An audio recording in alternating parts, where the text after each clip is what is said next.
Hey everybody, welcome back to Enjoying Retirement. Today we're going to take a trip over to Stockholm, Sweden.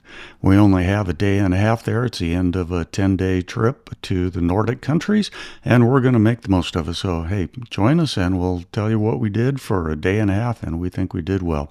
We stayed downtown at the Sheraton, spent the first afternoon in the Old Town. I'm going to talk about the Arlanda Express, the Old Town, the Nobel Prize Museum, and the town square, as well as the Swedish Palace.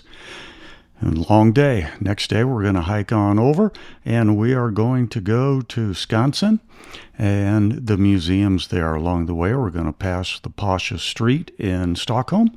It happens to be Midsummer's Eve, so it's quite festive, and there's the maypole. And we're going to finish up taking a look at the Vasa. So please join me for a day and a half in Stockholm, Sweden. If you fly into Stockholm's main airport, I recommend you take the Arlanda Express. It's 25 miles from the airport to downtown, but the Express will get you there in 18 minutes and with top speeds of 125 miles an hour. Good way to see the countryside. Buy your tickets online. They'll scan them as you get there. Here we are in the Sheraton looking outside our room. We are in a perfect location. Highly recommend the Sheraton. Stockholm is a very walkable city. It's walking friendly. In many of the areas you can only do walking.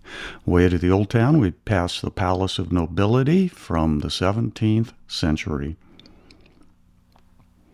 Now we're kind of at the main corner of the Old Town. We're just going to take a look around. The Palace of Nobility's on the right, and there is the Church of Nobility. This is Old Town itself right here. Beautiful place, lots of shops, lots of restaurants, and it is just fun to walk around. But now we are in the Storgatan. That is Stockholm's oldest square, dating back over 600 years. On this spot, in 1520, the King of Denmark executed 91 Swedish nobles on this same square. But it is also home now to the Nobel Museum. So let's go ahead and take a look at the Nobel Prize Museum. You step in, you look around, expecting to see all sorts of smart scientific stuff. And at least on this day, the biggest display was dresses. Anyway, on the left side is a very nice cafe. You can get refreshed, sit down, take some time. You can take a guided tour. I don't really recommend it. They will have display boards of the current prize winners and everything, and a little description of what they earned it for, which was very informative. But let's go over here. Let's take a look at those dresses.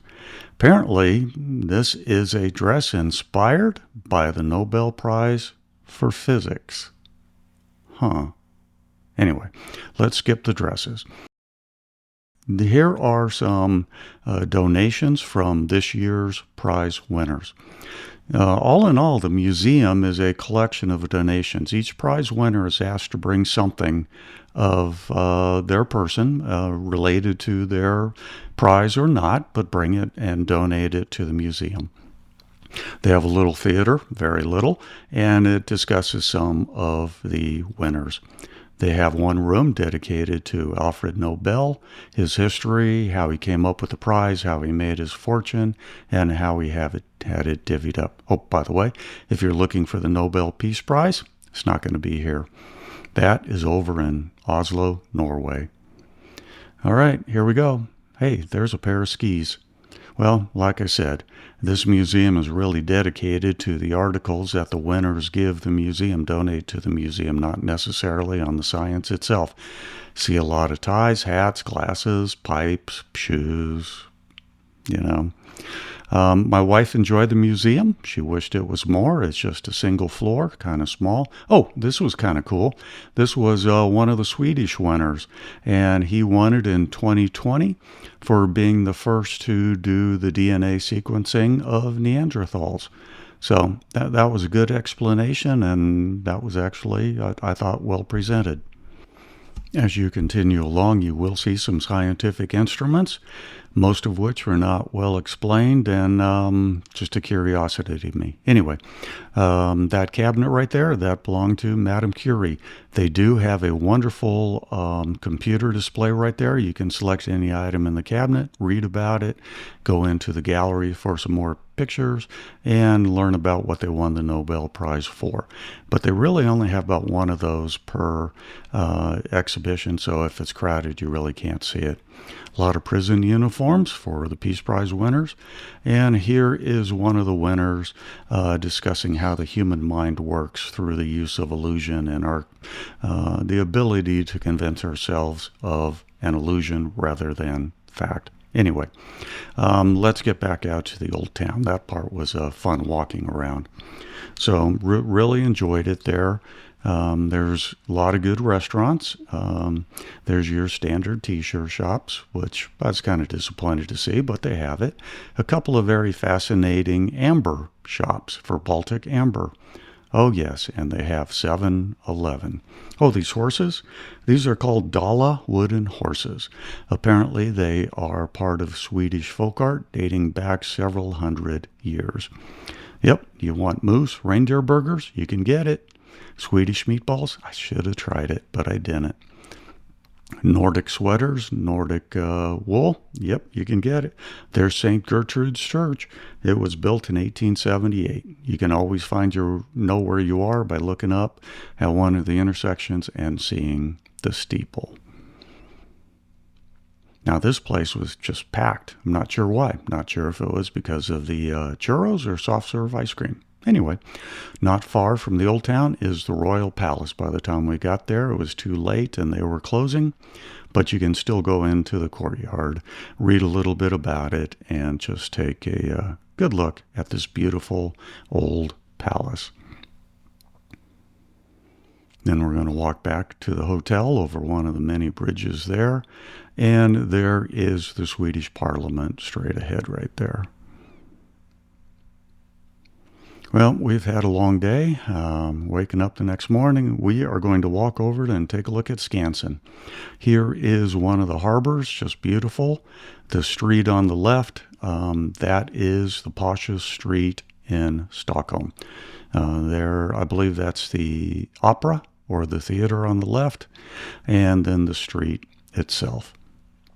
As I said before, this is Midsummer's Eve, so it's pretty much a national holiday for the Swedish. If they don't own an island of their own or have a beach house on the beach somewhere, they are going to stand in line and catch ferries to one of the 30,000 islands in the Stockholm archipelago. Notice the flower headdresses? That is a sign of Midsummer's Eve celebration. This is a beautiful walk. For most of the 10 days, it had been cloudy, overcast, occasionally drizzy, but we got a spectacular day and a half when we were in Stockholm.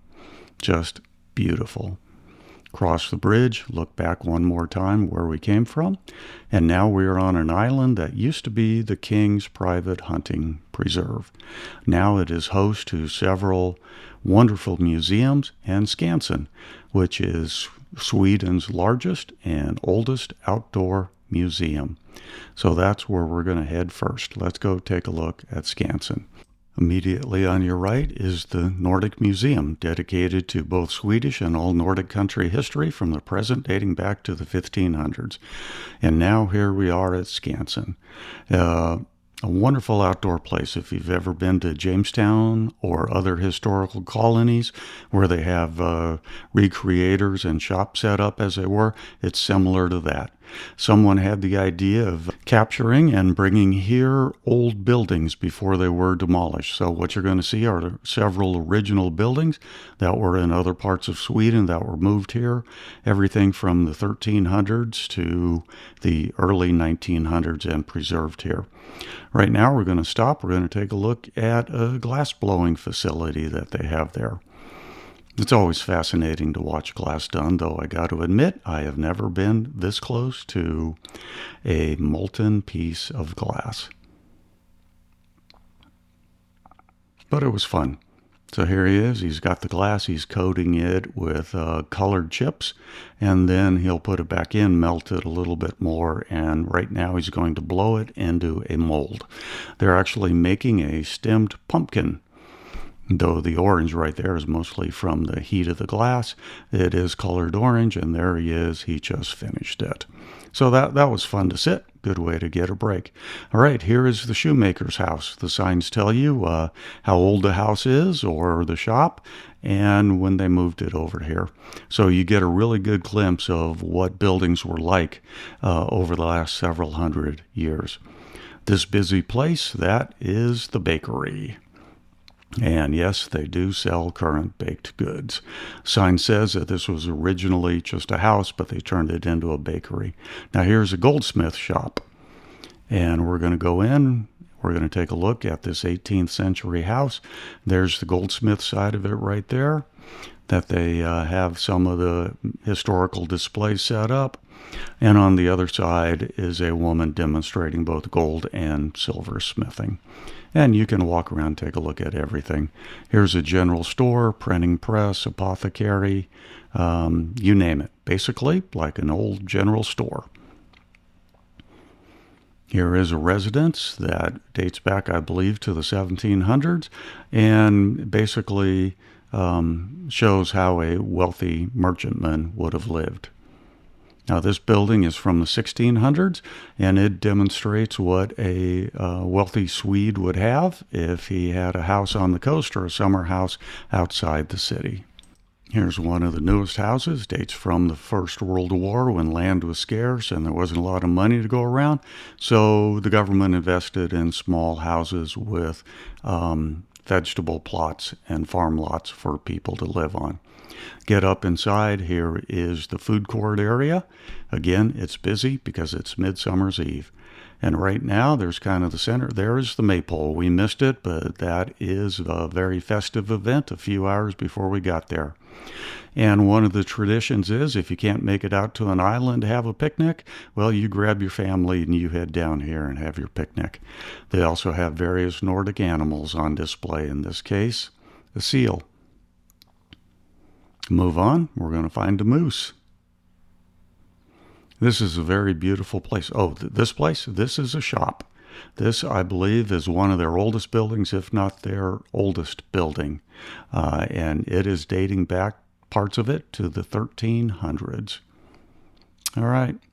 We're going to walk our way back because we want to head to one of the museums. We don't have time for them all, but we're going to hit the one that is the most world famous, and it houses the warship Vasa.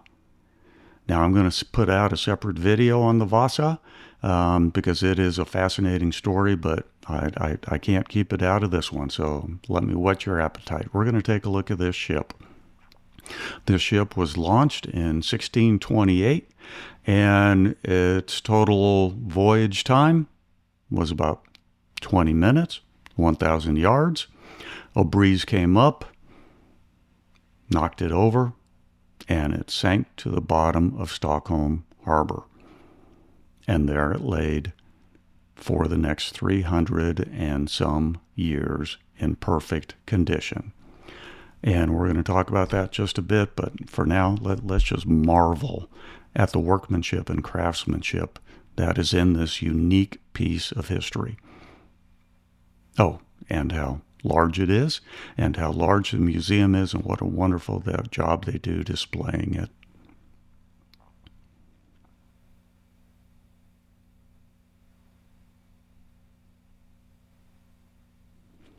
That is a big ship.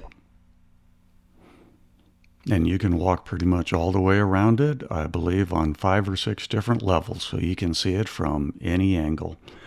Let's get higher up and take again a good look at that stern. The royal coat of arms there, all the figures that they have, and the museum just does a fantastic job. I think we could have spent a day or two there just going through this one museum. And I'm not even that big of a boat buff, but I am a fan of history, and this is one of the finest, if not the finest museum I've ever seen. What a ship.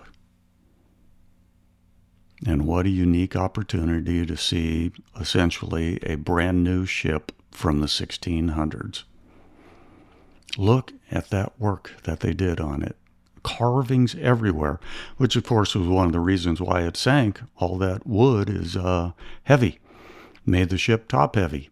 Anyway, let's look at the museum itself. There's a map, 2, 4, 6 floors that you can walk up and observe. Oh, they have a film. I highly recommend the film. Look at the schedule, see when it's filmed, when it's airing in your language, and make sure you get there to see it. It will explain everything, and it is beautifully done. I think it's only about 15 minutes. But it is well worth it. Here's a 1/10 scale model. And what's interesting is they did not have that painted until about 10 years ago, and continuing research indicated what colors they used. Boy, was it brightly painted. Anyway, you can walk around, you can see how it was restored, how it was recovered, and they have even made recreations based upon the skulls that they found on board of what the sailors would have looked like. And every carving there, it will have an explanation in both Swedish and English of why it was there. They've recreated the great cabin for the senior officers that you can take a look at.